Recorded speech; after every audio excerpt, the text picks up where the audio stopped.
Random start. Riders ready. Watch the gate.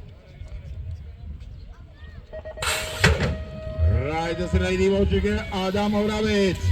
Najlepší štart. Matej Trstan sa tam na druhej pozícii z vonkajšej strany a Nelka Kucbelová.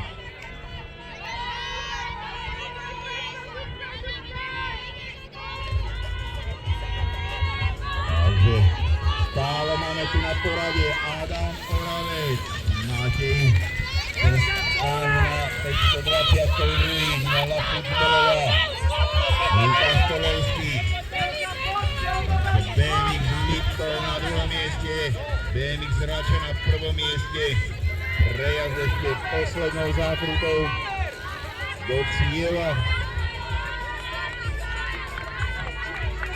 Adam Oravec, víťazom Matej Trstan na dvojke, Nela Kucbelová na treťom mieste.